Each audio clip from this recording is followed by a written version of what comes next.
saludar al maestro Paco Cruz, Francisco Paco Cruz, más de 47 años en el periodismo, autor de una larga lista de libros. Le recomiendo sus dos más recientes, Las Damas del Poder y García Luna, el Señor de la Muerte, orgullosamente miembro de esta familia sin censura. Ahí están sus dos más recientes libros. Y mi querido Paco, yo digo que hay que ver si tiembla el faro, si puede dormir. Ayer lo dijo el fiscal general de la República. Hay muchas cosas que todavía se tienen que investigar. No se siguieron los protocolos, no se hicieron las pruebas periciales por parte de la autoridad estatal. No es creíble que no sabían los del Estado, los municipales, lo que ocurría en el rancho Izaguirre. Y hoy la presidenta también fue clara, muy clara con lo que dijo en la mañanera del pueblo. Así que yo pregunto, ¿quiénes estarán temblando? Y si entre esos está el pelón Enrique Alfaro, el exgobernador de MC de Jalisco. Paco, te saludo con mucho gusto. Vicente, ¿cómo estás? Buenos días. Mira, estaba escuchando al Chapucero, que a malo sigo también. La pregunta que debemos hacernos en torno a los funcionarios de la 4T, electos o por nominación en el caso presidencial, es ¿debe México tener presencia en los foros internacionales? ¿En qué foros? ¿En qué no? ¿Cómo deben viajar los funcionarios mexicanos? Y después, ¿cómo se utilizan los recursos, en este caso del Senado de la República, y si Noroña los va a usar para ir a pasear después de participar en un foro, si debemos participar solo como foro en Estados Unidos, donde además no tenemos ninguna presencia? Yo insisto, hace mucho la 4T debió haber empezado, por ejemplo, una campaña para tener cabilderos en Estados Unidos. Uno de los éxitos del PRI y del PAN es que este país se caía a pedazos, se caía, había narcofosas, había exterminio, había crimen organizado, tráfico de personas hacia Estados Unidos o tráfico de migrantes, y el PRI y el PAN siempre estaban en Estados Unidos y no pasaba nada porque tenían una presencia continua y supieron o aprendieron por lo menos desde la década de los 60, aprendieron a convivir con Estados Unidos y con la prensa de Estados Unidos y fueron muy exitosos, son muy exitosos todavía, puede gustarnos o no, son muy exitosos vendiendo su partido, el PRI o el PAN, en Estados Unidos. Puede no gustarnos, y Morena, lo hemos dicho, nunca se ha preocupado por tener una presencia en Estados Unidos ni por tener una presencia en foros de Europa. Entonces, ¿debemos o no tenerla? Yo insisto, yo creo que debemos tenerla, es importante.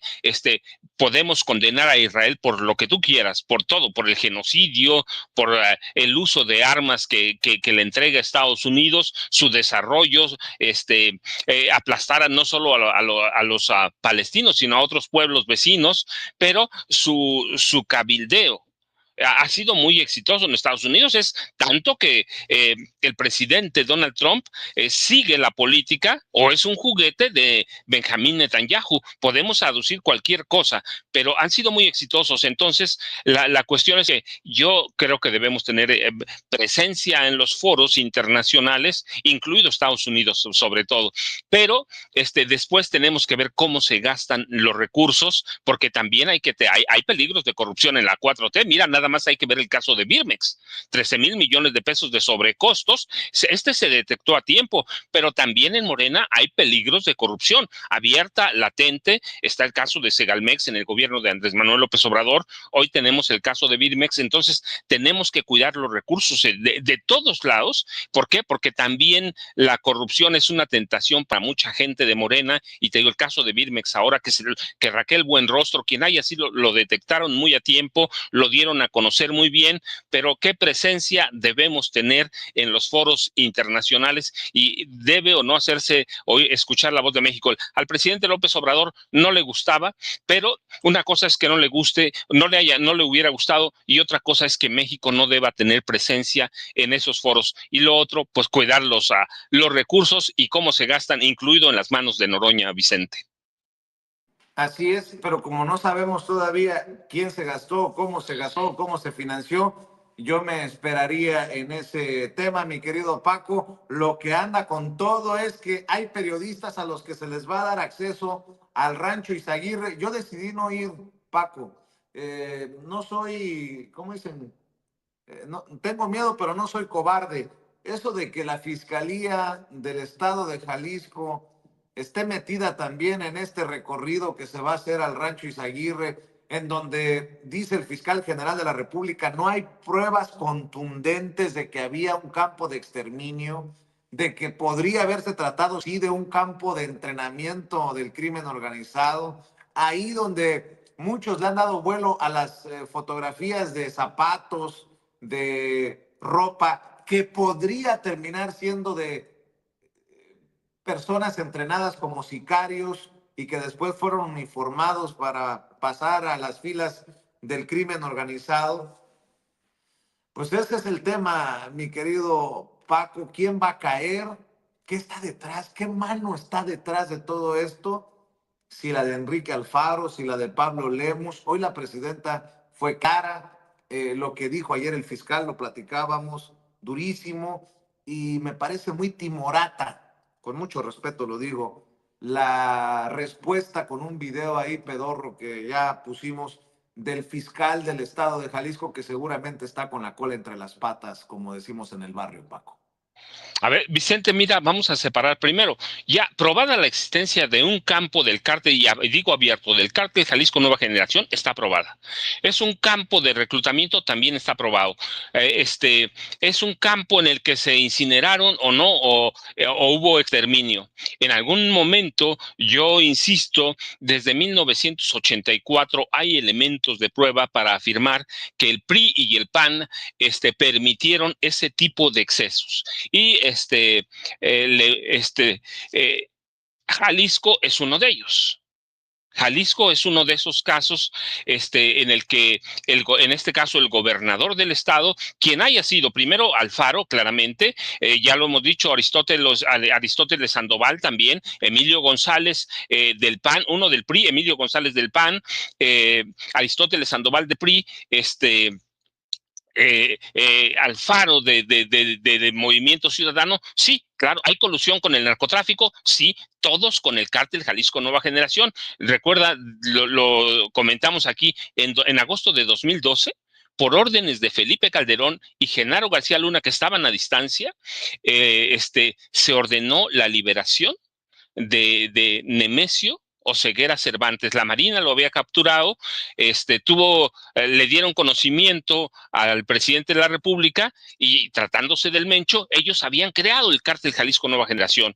Eh, Genaro García Luna y Felipe Calderón Hinojosa. Así que lo captura la Marina, le avisan a Calderón y le dan la orden a Emilio González, que era el gobernador, de negociar para liberarlo. 2 horas estuvo negociando. Desde entonces hay evidencias sólidas de que cada gobernador del estado ha negociado, ha sido copartícipe y ha sido cómplice de Nemesio Ceguera Cervantes. Eso no hay duda. Este campo en Teuchtitlán, no hay duda que existe, allí está, pero también hay otras certezas. Se robaron, por ejemplo, 3 autos que debían estar resguardados en la escena del crimen, que sacaron en los 3 autos. Es decir, ya hay pruebas sólidas de que sí hay un campo de entrenamiento, lo que tú quieras, exterminio, no es el cártel Jalisco Nueva Generación. Desde el cártel de Guadalajara, hay evidencias muy sólidas con Rafael Caro Quintero, con Doneto, con Miguel Ángel Félix Gallardo y todos los demás a partir de ahí, que todos los cárteles ejecutan, ajustician, exterminan a sus reclutas en el momento que no lo sirven. Entonces, eso ya está probado. La cuestión es, bueno, lo que dijo ayer el fiscal, lo dijimos aquí, lo alcanzamos muy bien, fue brutal. ¿Contra quién? Contra Alfaro y para mí contra Lemus también. Contra los dos y claro, contra los fiscales, porque Alfaro tuvo 2 contra los fiscales, contra los jefes de la policía estatal, contra los presidentes municipales, no solo de Teuchtitlán, sino de Tela, un municipio aledaño, también hubo complicidad. Hay una complicidad a granel. A granel hubo una complicidad. Lo que yo tengo mis dudas, no, te digo, no, sí, habló implícitamente contra Alfaro y contra Lemos. La cuestión es que debemos recordar, Vicente, es que desde hace años hay indicios muy sólidos de que el fiscal general de la República, Alejandro Gertz Manero, es uno de los sostenes, si no el principal sostén de Movimiento Ciudadano, y de que él es uno de los padrinos de Enrique Alfaro Ramírez, de Pablo Lemus Navarro, así que, ¿qué va a hacer? ¿Cuál es el dilema de la fiscal general de la República? ¿Va a ir contra su mismo movimiento? Va a atacar a Enrique Alfaro, que él protegió, que él cuidó. Todos conocemos el trabajo del fiscal, Vicente. Ayer dije, es brutal lo que dijo, sí, pero la cuestión es, ¿va a llegar Alfaro? ¿Va a llegar a Lemus? ¿O se va a quedar en los fiscales de Jalisco, o en los jefes de la policía estatal y los jefes de la policía municipal valga de 2 municipios? ¿Qué va a hacer? Es un dilema para él. Conocemos su trabajo, que ha sido muy opaco. Tiene desde el gobierno de López Obrador, lo conocemos, es un tipo que trabaja para proteger en una forma muy extraña a la gente que está muy cerca de él. Es un tipo que ha financiado a todo tipo de candidatos, incluido Alfaro, incluido Lemus, en sus carreras políticas, de tal forma que ha podido trabajar con candidatos, con el PAN, con el PRI, con Movimiento Ciudadano, y claro, también ha trabajado con Morena. Así que, ¿qué va a hacer? Conocemos lo siniestro que es el fiscal, Vicente. Oye, Paco, déjame, ¿me permites hacer un paréntesis, maestro? Abusando de tu confianza y que eres de esta familia, déjame enlazarme hasta Francia, creo que está en Francia, con Gerardo Fernández Noroña, presidente de la mesa directiva del Senado de la República, a quien saludo con mucho gusto y a quien le agradezco este enlace. Senador, un abrazo y felicidades por tu participación que acabamos de compartir con la audiencia de Sin Censura allá en Estrasburgo. Qué bien, fíjate que estaba un poco inconforme con la intervención, pero ya la vi y estuvo muy bien. Es mi entrada a estas grandes ligas, diría yo, y la verdad es que el Consejo Europeo es profundamente conservador. Estuve oyendo, impresionado, que hacen una condena a la intervención ciertamente militar de Rusia en Ucrania, pero habla el representante de Palestina y como ver llover. Es un genocidio el que se está cometiendo en Palestina. Ellos participaron en una intervención militar junto con Estados Unidos en Afganistán o Irak, en Siria, pues solo puse algunos ejemplos, y y un doble rasero en el tema, un doble rasero. Me preocupa porque lo que yo vi aquí en el Consejo Europeo fue nula voluntad para llegar a un acuerdo pacífico en el caso de la guerra entre Ucrania y Rusia, que yo he sostenido que es la guerra entre Estados Unidos y Rusia. Estados Unidos ya dio un paso para resolver el tema. Hice una condena al racismo porque de verdad se habla de democracia, se habla de preocupación. Nosotros estamos viviendo un proceso democrático muy importante y la verdad es que a como veo las cosas, pues somos en este momento, la derecha podrá decir misa, pero somos un ejemplo de politización, de desarrollo. Comenté la elección de las personas juzgadoras. Ellos están preocupados porque cada vez hay menos participación, porque las posiciones autoritarias son las que están teniendo mayor preferencia. No hacen ni una crítica al ascenso del fascismo. Se habla de la democracia en abstracto. La verdad es que era un auditorio muy conservador, a contracorriente, mi intervención en realidad, pero me siento satisfecho. Yo creo que di el mensaje que queríamos plantear muy claro. Creo que la presencia de nuestro país ha sido importante en este foro. Ahora salí un momento a reunirme con el líder del Parlamento de Armenia, porque hay varias reuniones bilaterales en paralelo. En unos minutos más me reúno con el líder del Congreso canadiense. Mañana tengo varias reuniones importantes, dentro de ellas con el presidente del Consejo de Europa. Regresaré ya ahorita en un momento más al auditorio nuevamente, pero dije, le doy un saludo a Vicente, comparto con él esta reflexión. Ahora sí que es en exclusiva, porque no he platicado con nadie más. Pues Compartimos, te agradezco. en Dime. exclusiva, miéntale la madre a Lito, que quiere que te Eh, destituyan como cobarde mientras tú bueno, andas allá en pues, Europa. pues ahora sí que no es tema, porque hay que tomar las cosas como de quien vienen y de manera cobarde, estando yo aquí en una, hay que recordar que el Senado, su tarea central, así como la Cámara de Diputados, es el presupuesto. El caso del Senado es las relaciones internacionales. Yo no había salido, la verdad es que he estado concentrado en la tarea de presidir la Asamblea de la Cámara de Senadores. Esta semana las sesiones son sesiones con iniciativas, no se va a votar una sola reforma de ningún tipo. Tenía yo inclusive dudas de venir por lo mismo, de cómo iban a estar las cosas. Ya no pude cuadrar la reunión con la presidenta del Parlamento Europeo, que originalmente estaba para el día de ayer, pero no me daba la conexión en tren o en avión. Dicho en otras palabras, estoy cumpliendo mi responsabilidad como presidente de la Cámara de Senadores. Esta es una de las tareas en un foro tan importante como la reunión de más de medio centenar de presidentes de parlamentos europeos, y con invitados, como es el caso de Canadá y México, observadores. En el contexto que estamos viviendo será importante, es importante la participación que acabamos de tener y la presencia que tenemos aquí entre hoy y mañana, reitero, con varias reuniones bilaterales en puerta, algunas ya las desahogué, y lo del PRI, pues se deben tomar las cosas como de quien viene. Es una utilización política. El dirigente del PRI ya se dio cuenta que si se monta en mi popularidad, pues tiene mucha presencia en medios y en esa lógica está, pues no tiene relevancia lo que Oye, plantea. oye, senador, te acusan, ya vi una campaña durísima de turismo parlamentario y Mm. veo que Irving Pineda, López Dóriga y todos estos periodistas están muy enojados porque viajaste en primera. Yo decía, pues que uno, cada quien haga con su dinero lo que Pues quiera. no, pues Y a ver, mienten, no viajen en primera, mienten. Son profundamente ignorantes o se hacen los ignorantes, no viajen en primera. Saben perfectamente las diferencias de las cabinas, pero les gusta intrigar. Y yo pagué el desplazamiento.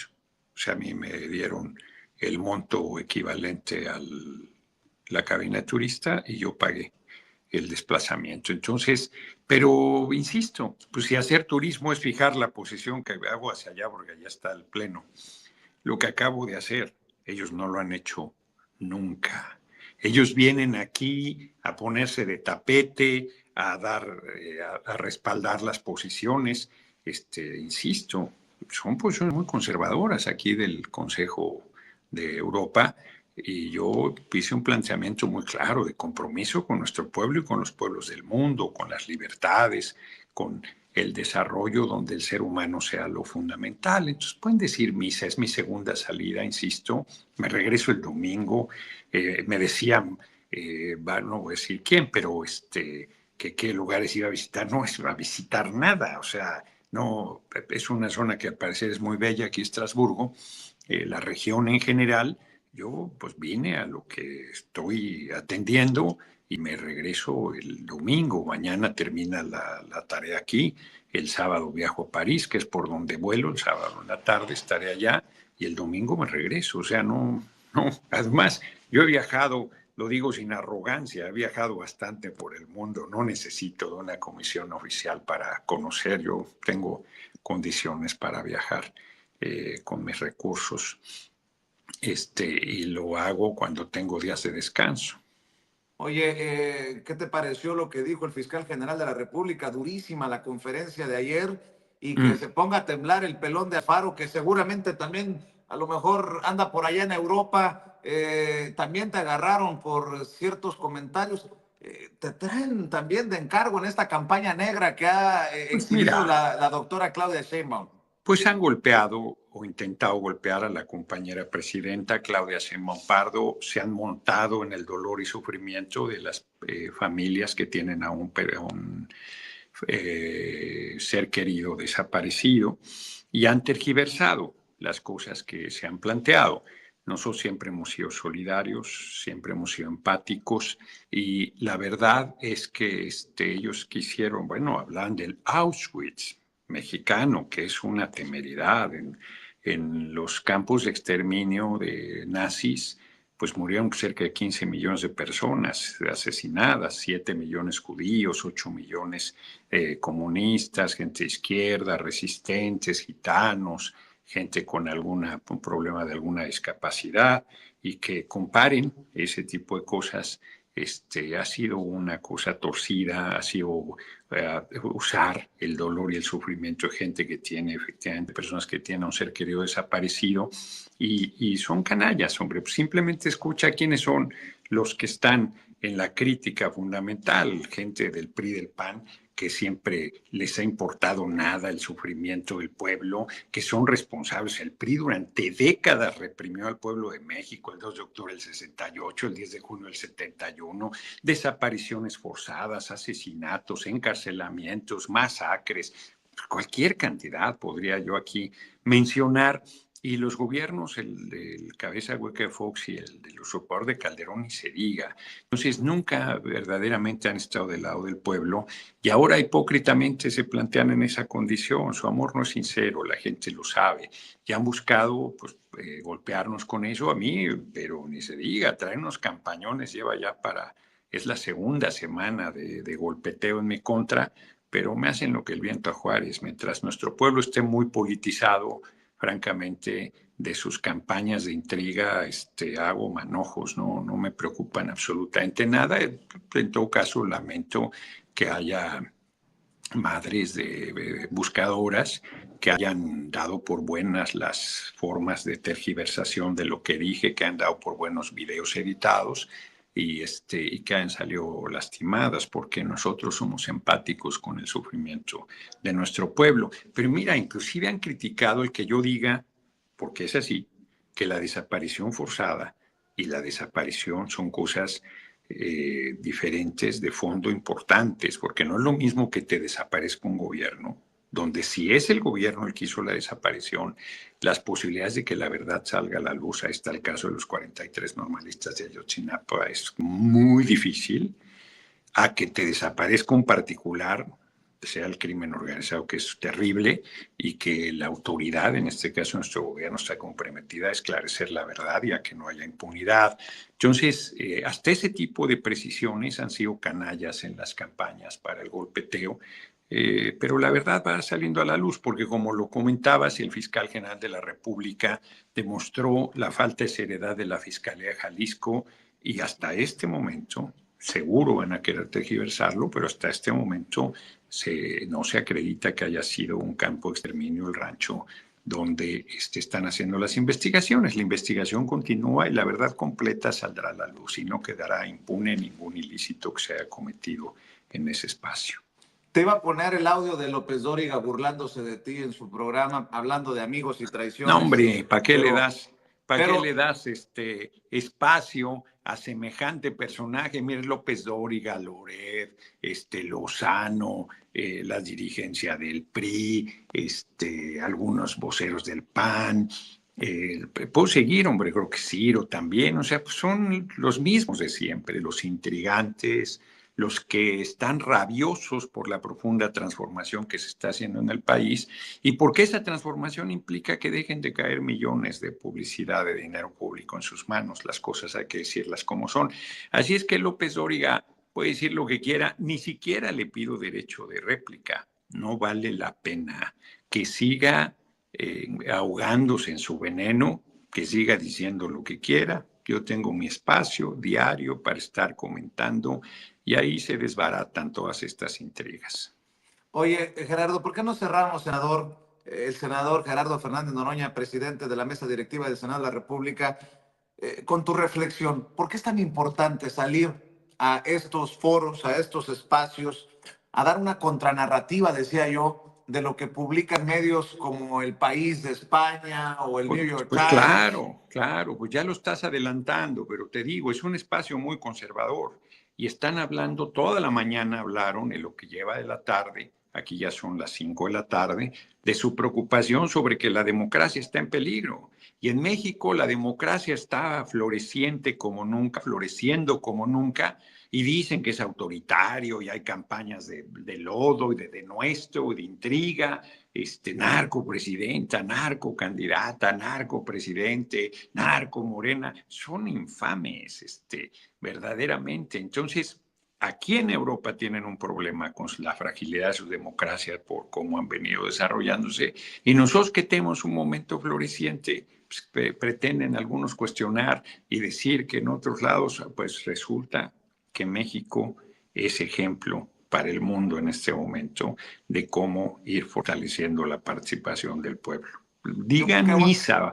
Pues no, hombre, ya quiero ir a la derecha. ¿Cómo es posible que vaya a decir eso? Pues es la verdad. Es la verdad. Así están las cosas en este momento. Ellos están apostando a una guerra con Rusia.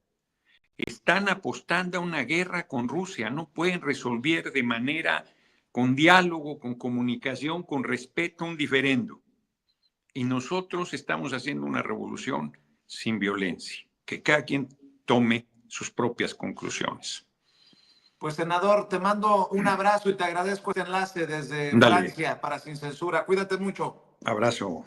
Estamos al pendiente. El senador Gerardo Fernández Noroña, presidente de la mesa directiva del Senado de la República, en exclusiva para Sin Censura. Mi querido Paco Cruz, pues es parte de esto del todo, ¿no? No solamente nos podemos, no solamente debemos de quejarnos de las campañitas desde el extranjero contra el gobierno, pero bueno, esto que mencionaba, me parece también importante dar la batalla en estos foros, en estas canchas, para que se cacaree positivamente lo que está pasando en nuestro país, Paco. Vicente, el problema es que hace mucho México perdió presencia en zonas en las que debía estar presente. Es decir, de pronto hace bien el aislamiento, pero de pronto puede ser peligroso también.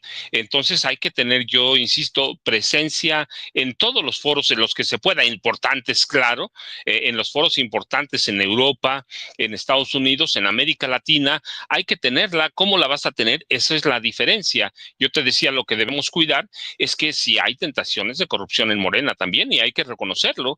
Y yo te hablaba del caso Birmex o de Segalmex en el gobierno del presidente López Obrador. Ahora se pudo detectar, pero el punto es que cuando hay dinero público de por medio, no va a faltar un vivo en Morena que intente aprovecharse de los recursos. Hay que cuidarlo. Por otro lado, hay que ver a dónde debe estar México. ¿Sí? Al presidente López Obrador no le interesaba, pero no es lo mismo López Obrador que el nuevo gobierno. Eso hay que separarlo por completo. Son formas distintas. Y yo te decía, el PRI y el PAN fueron muy exitosos. Todavía lo son, todavía vendiendo su agenda. En el exterior, sobre todo en Estados Unidos, el país estaba cayéndose a pedazos y en Estados Unidos no hacía nada porque pensaban que estábamos contentos y además porque se lo estábamos entregando, claro. Entonces yo insisto, no ahora, lo dije en el momento con el gobierno del presidente López Obrador, México sí está perdiendo mucho, debe tener un equipo que haga cabildeo en Estados Unidos, que es un país de cabilderos. Un país de cabilderos en el Congreso sobre todo, y luego en los periódicos y en mismo Washington debe tener presencia. Sí, es nuestro vecino, es el imperio, la primera potencia económica y armamentista del mundo, así que tenemos una frontera de 3.200 kilómetros lineales, es nuestro primer socio comercial, así que sí debemos tenerla. Y con Europa, claro, estamos hablando de diversificar mercados. ¿Por qué nos vamos a cerrar con Estados Unidos y nos vamos a mantener o a tener a las amenazas que nos hace, en este caso, Donald Trump? Pero puede ser Donald Trump, pero puede ser cualquier presidente que llegue en el futuro, ¿eh? Lo importante es diversificar los mercados. ¿Cómo los vas a diversificar si no te interesa siquiera cabildear en Europa en ningún lado? Hay que cabildear con China, hay que cabildear con Rusia, claro que sí, en América Latina, el resto también. ¿Por qué?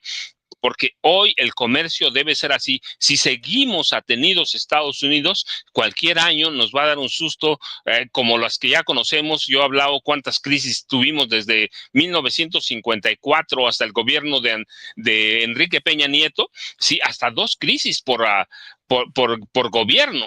Es la primera vez que no tenemos crisis, así que sí es importante diversificar la economía, y si vas a diversificar, pues tienen que viajar legisladores, funcionarios, claro, hay que verlo y hay que vigilar cómo van a viajar, cuánto van a gastar, y hay que evitar las tentaciones de la corrupción, Vicente. Así es. Oye, Paco, y lo de los campos de exterminio, como les llama la oposición, pues florecieron con Calderón. Estaba viendo lo que publica Excelsior. Ayer se nos quedó en el tintero este tema, pero qué bueno que nos rescata Ceci de las benditas y malditas redes sociales este video, que es una compilación de las opiniones de Loret de Mola, de Ciro Gómez Leiva, de Pedro Ferriz de Con, de Joaquín López Dóriga, de Javier Alatorre, de Denise Merker, de Jorge Fernández Menéndez, de Oscar Mario Beteta y de todos estos personajes que firmaron aquel pacto de silencio, ¿no? Muy dignos, firmando el pacto de silencio por el bien de la sociedad mexicana en tiempos de Calderón y por órdenes de Genaro García Luna. Digo, para hablar de esto, Paco, pues déjame darle este contexto a la gente. Qué rápido cae el que tiene cola larga, ¿no? Que le pisen. Échalo, Ceci, el número 10. Postura en contra. Los medios debemos condenar y rechazar la violencia motivada por la delincuencia organizada. No convertirse en vocero involuntario del crimen organizado. Punto número 3 de este acuerdo señala: dimensionar adecuadamente la información, presentar siempre esta información en su contexto correcto y en su justa medida. La información que se difunda sobre el crimen organizado debe asignar a cada quien la responsabilidad que tenga en los hechos de violencia. Medios debemos manejar siempre este tipo de información bajo el supuesto de que los involucrados son inocentes, en tanto no cuenten con una sentencia condenatoria o estén confesos.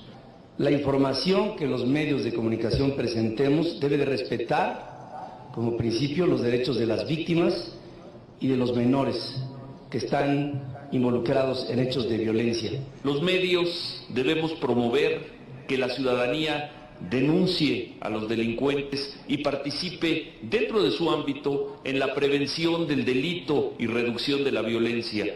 Cada medio debe instituir protocolos y medidas para la seguridad de sus periodistas y reporteros al cubrir la información proveniente de la delincuencia organizada, como lo son no firmar las notas sobre estos temas, no interferir en el combate a la delincuencia.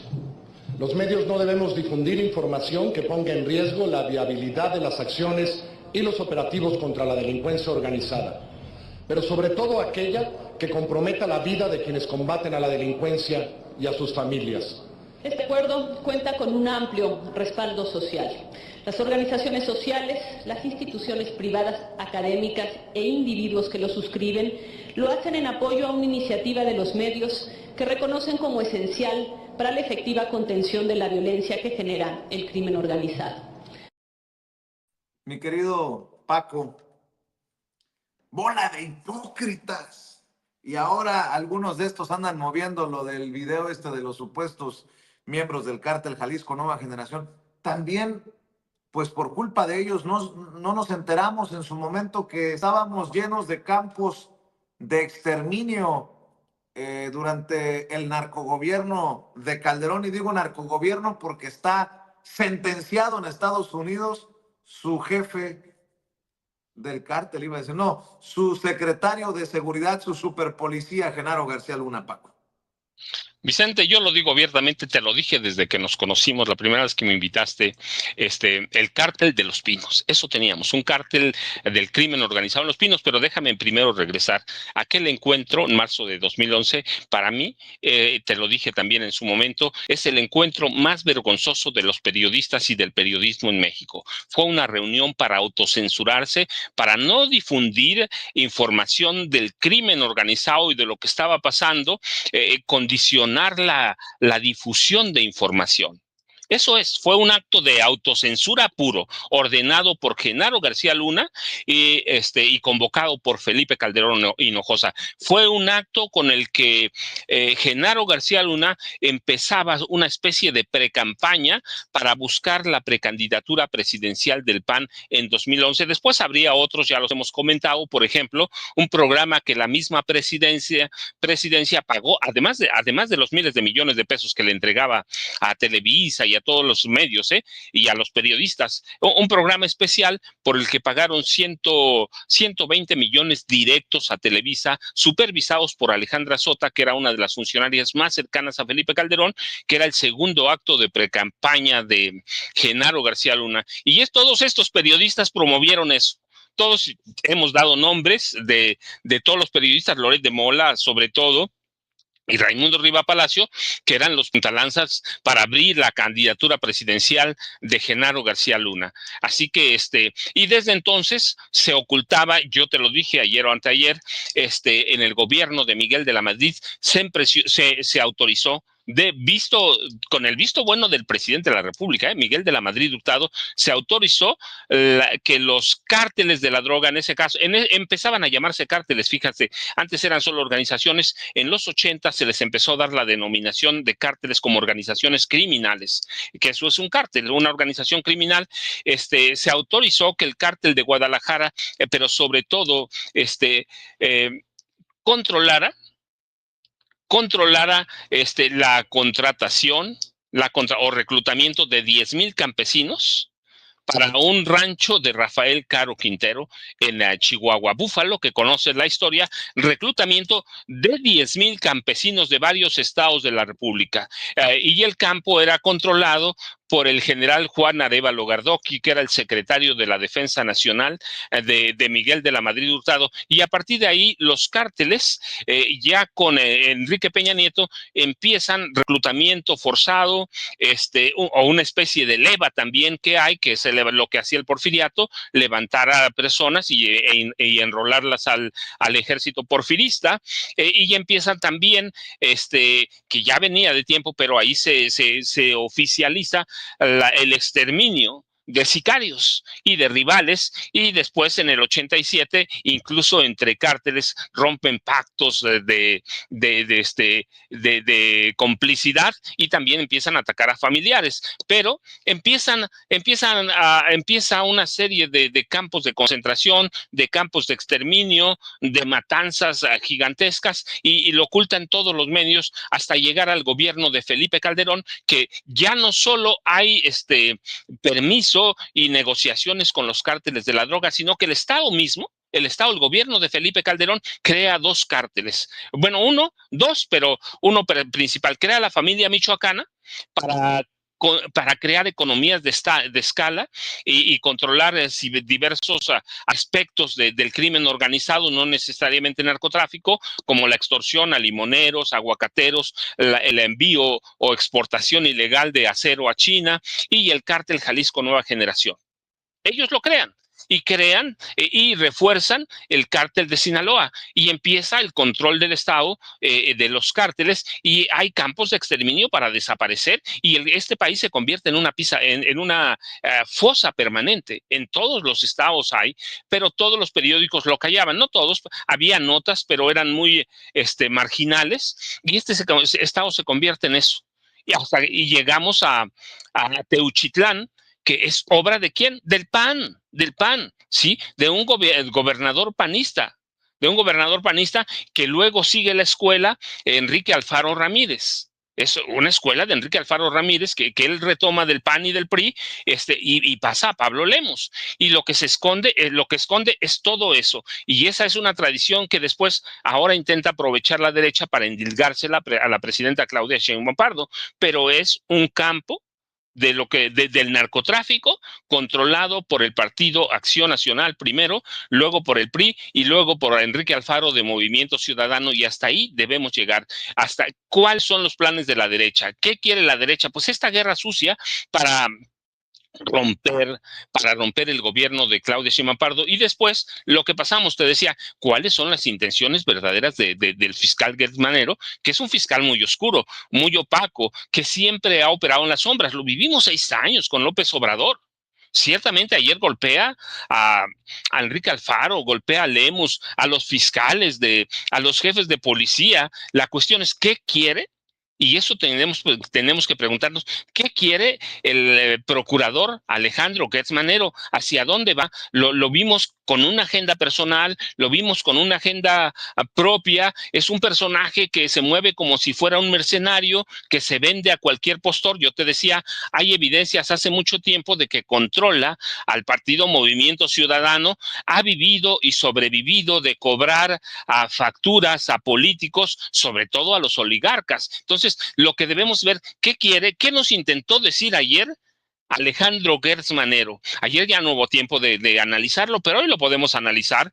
¿Qué quiere? ¿Hacia dónde va? ¿Va a llegar hasta Enrique Alfaro o va a tirar solamente a los fiscales y a algunos jefes de policía? No lo sabemos. El problema con Alejandro Gertz Manero es que toda su historia, desde que empezó su carrera en 1970 con Luis Echeverría Álvarez, ha sido muy oscura. En los 70, Luis Echeverría lo contrató como fiscal, y luego lo contrataron como fiscal general, como fiscal en la PGR, y desde entonces él fue de los que ocultó lo que pasó en el 68, luego en agradecimiento a Echeverría por haberlo nombrado fiscal ya adscrito a la PGR, calla lo del 71, la cuestión ahora, y así podemos seguir la carrera que ha sido muy oscura, y podemos llegar hasta López Obrador. ¿Qué hizo con López Obrador? ¿Cuántos no aquí en las audiencias de Sin Censura escribieron siempre, como lo que decíamos nosotros, es Alejandro Gertz Florero?